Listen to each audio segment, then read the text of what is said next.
we start? Yeah? Okay. Can you see it properly? Yeah? Well? Okay. So thank you very much for being here. So I'm happy to see that there are young people here, the students, so some postdoc here, but also senior people of the Institute, which is very nice.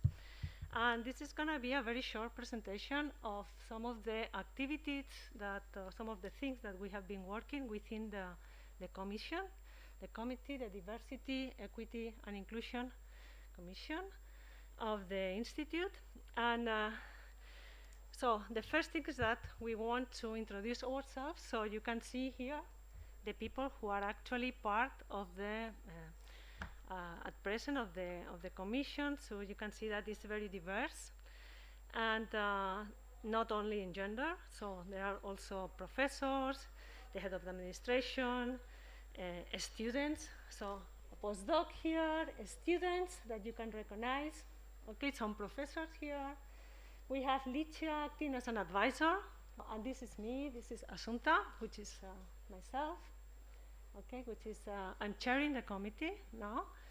And so the aim of the talk is, of course, the committee, the commission, we do different things inside the Institute, so many activities, but the ones I wanted to talk today are related to what we can offer you as young researchers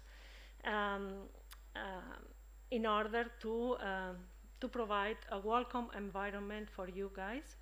And also to, it will be focused in two different aspects. One will be how to deal with situations that are not pleasant, that can be inappropriate, and also some mentoring that has been, that is planned for this year, and is based, on a previous activity that took place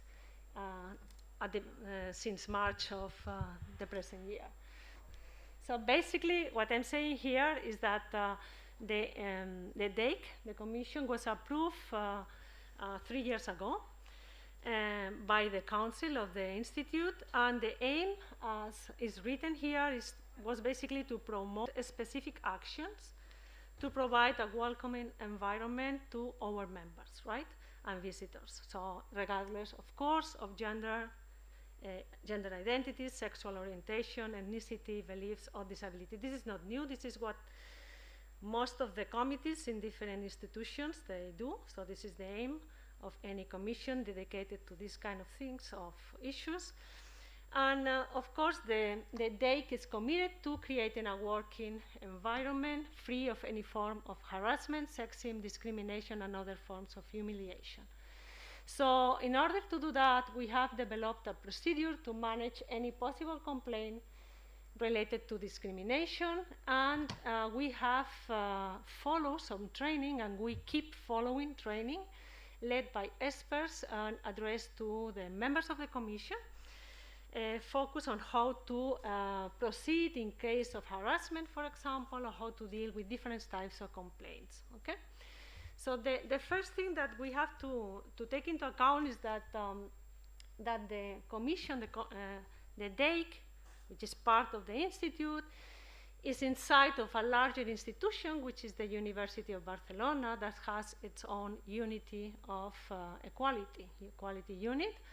And you can see here the email address for that. So at the end, the institution is the one that will have all the procedures, all the legal procedures and protocols to deal with serious complaints. But us, being inside the faculty, the physics faculty, and of course inside the University of Barcelona, we can serve as a vehicle, as a useful vehicle to help and to guide any kind of complaint within the Institute, okay? So the first thing that you have to understand is that complaints, as I will say later, that we can receive will be notified to the physics faculty and directed to the equality unit of the University of Barcelona if appropriate. So we have been working in a code of conduct that we are actually working on, but we have it practically finished. And its code of conduct is based on the University of Barcelona Code of Ethics of Integrity and Best Practices and the Protocol of Harassment. But also so we took different sources that have been working for years on this subject, and then we elaborated from that sources our own code of conduct. So the Code of National Academy of Science or the Open Science code of conduct. Also, we got some information, very useful information from Gaia. So the Institute has many members that belong to Gaia and the Data Process Analysis Consortium that has been working on that. So we got information from them that is very useful, and we introduced somehow in our code of conduct. So examples of the behaviors that we understand they are unacceptable include, of course, any kind of language, that sexualized language or imagery and unwelcome sexual attention or advances that can be detected. Typical trolling, insulting, bullying, personal or political attacks, of any kind, harassment, public or private. So there are different things that we can put in this section here. I just listed the ones that are more usual, that we can find more usually and are more important. Publishing private information without explicit permission of the person, discrimination of manifestation of content based on age, body size, disability, ethnicity, sex characteristics, gender identity and expression, level of experience. Well, they will be able to, we will be able to get this presentation and follow all these points that I put here, so if you want. Okay? So the important thing here is that what to do in case of that you detect inappropriate behavior, right? So what are the specific protocols that are available to us that will allow us to get to different ways of resolution, okay? This sentence here is also relevant because it says that as master students, you are protected by the faculty's protocol regarding these matters, any of the matters that I put before. However, the DEIC, so that means that that you have in the faculty, in the physics faculty, you have the unity, the equality commission that can address all these issues, right? But however, the DEIC is committed to offer you support at any moment, okay, if you need it. So you can serve us as a vehicle, as I said, to proceed. So the first thing that one has to know is that when the concern is raised, how can you raise or who files the complaint, right? So here, what I put here is that the complaint may be the person which is affected by this behavior, or a person with responsibilities. That means the director of the institute, the director of the department, as I put here.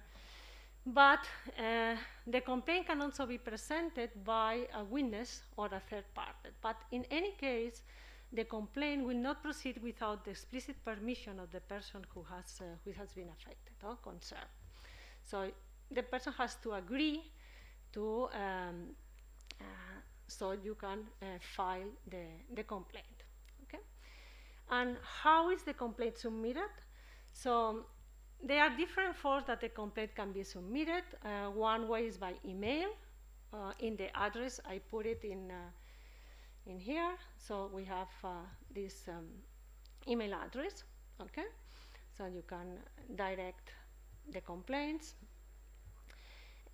But you can do it in person, by video, or by document. I will explain later how can you. So we have a mailbox, a specific mailbox to also to put these complaints anonymously or not. Once we have the complaint, we have to file the complaint. We first examine that all parties are members of the institute. If not, we have to refer them to the appropriate authority. That means that, for example, if it involves different centers, right, in the university, then you have to directly address the complaint to the University of Barcelona, to the quality unit of the University of Barcelona, for example, right? So the protocol here, I put the protocol here should be applied or not, depending on the nature of the complaint, no? If it's work-related, I will talk a little bit later on who to address if it's a work-related issue. And it's about sexist behavior or harassment. There is a protocol of the University of Barcelona specific, so the committee will not carry out harassment procedures, but so these cases are referred to the University of Barcelona, to the unit in the University of Barcelona, but in case of sexist behavior, it's in the hands of the quality committee to try to find a solution or an outcome, positive outcome. So specifically in the protocol of the University of Barcelona about harassment, those steps are clearly stated. So the fact that the complaints, where to submit the complaints, no? So it specifically says that the quality commission of the center is the one where the complaint has to be reported, okay, where the events took place, okay.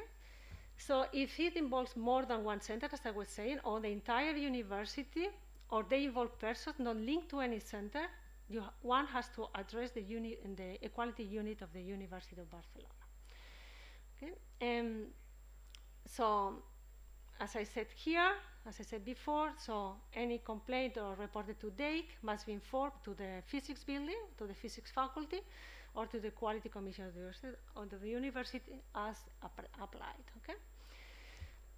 So this is the a way that so in order to facilitate the step of presenting the complaint or the submit the complaint, we put a mailbox in the fifth floor.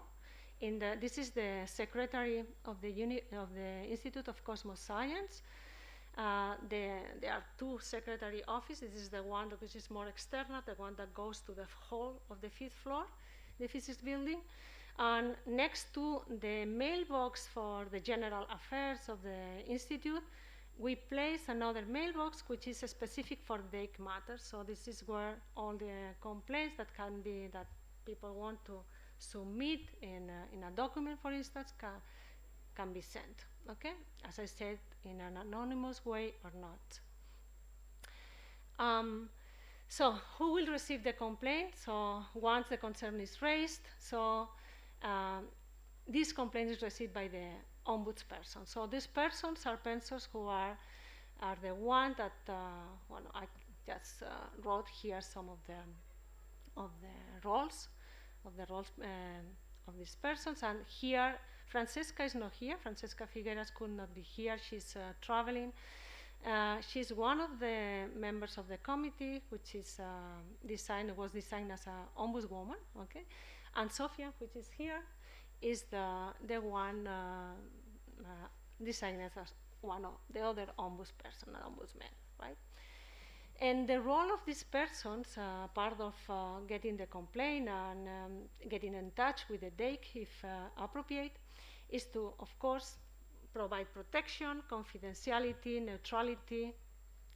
So it's a guide. Basically, they will work as a guide. Those people have been trained for that, and they will work as a guide to contribute to the resolution of the conflicts that arise between individuals or between groups inside the institute. So it's a off-record resource, as I put here, for members of the institute seeking ways to identify and address professional issues or other interpersonal concerns. Okay, so the goal of these persons basically is to get always to, if possible, to a joint meeting with all the affected parties and try to mediate and find a solution. Okay, and provide legal support if necessary. That means that they know who to address in order to, depending on the type of issue we are dealing with. The procedure for the resolution of conflicts was an issue. I always referring to issues within the institute. If the issue, as I said, involves people from other centers or outside the university, we have to always go to the Unitat d'Igualtat of the University of Barcelona. But basically, the ways of resolution will, as I was saying, are going always to get in or to find out a way of mediation, and just try to have a joint meeting with all the affected parties and try to agree on a solution. Okay? If this is not possible, so we direct the problem to the real formal procedure, which involves directly the University of Barcelona, by also through information of the Equality Commission of the Physics Faculty. So once the issue is resolved, so if a way forward is agreed, the issue is regarded as resolved, and then the ombudsperson, so either Sofian or Francesca, will contact the compliant and regularly to check that the behavior which was considered inappropriate has stopped. The case will be closed when considered appropriate or requested by the compliant, okay, leaving open the possibility to resume the process if necessary.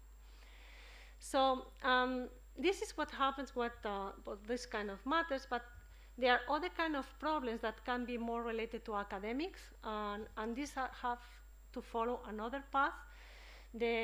For example, if a student has problems with the supervisor, just an example here, that the supervisor is not paying the attention that the student thinks that has to pay. So there are other ways to address this issue is by basically contact the tutors of the associated line of research.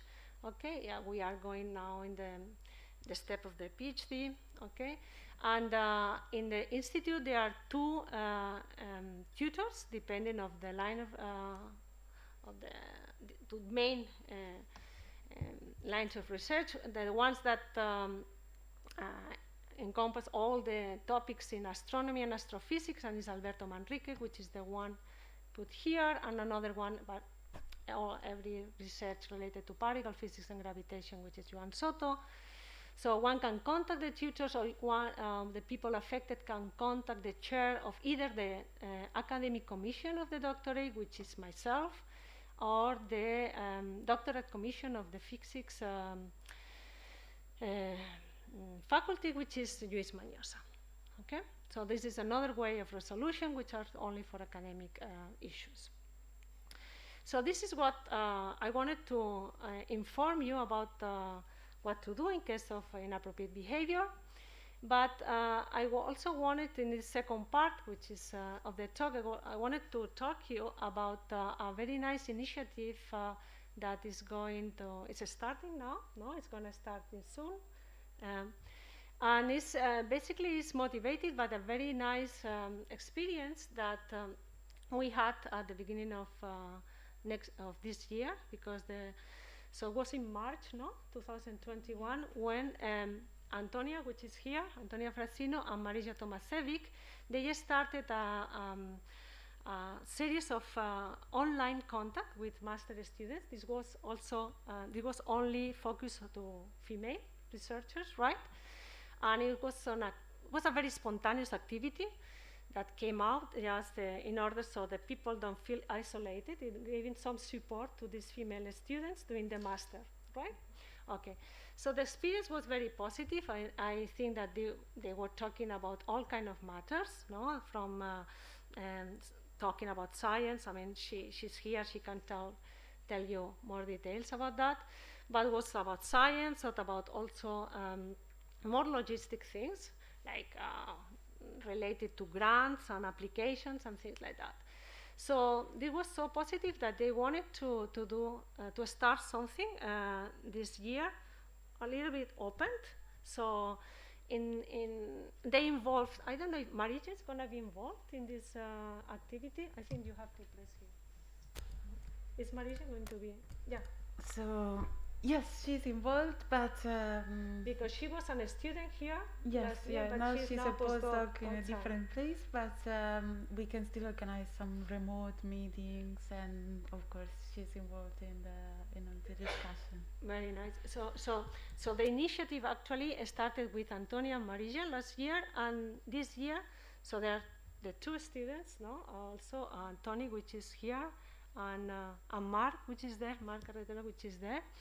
They will support this activity, and basically the aim is to allow master students to get in touch with researchers at different levels in the institute, and but with a special attention with possibility to discuss with people who belong to minority groups in academia. That means that female researchers, but other people that can be considered, or they consider themselves to be part of some minority group. Okay, so we'll get to know crucial steps. So in these meetings, the idea is to get to know crucial steps for a career in academia, like how to do a PhD application, the importance of supervision for the master, so different things. And the discussion of every meeting basically will be driven by the questions proposed by the participants. So it's going to be very dynamical thing, no?